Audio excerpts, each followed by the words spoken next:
সুপ্রভাত বন্ধুরা, আজকেও এসে গেছি সেই ফুলের বাগানে। এত বৃষ্টির মধ্যেও কিন্তু ওরা কিন্তু প্রস্ফুটিত হতে ভোলেনি। ঠিক আলো পেয়েছে কি না পেয়েছে, ওরা কিন্তু একদম প্রাণ খুলে উচ্ছ্বসিত হয়ে হাসছে।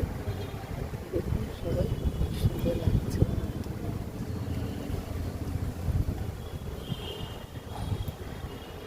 গাছের পাতারা যেন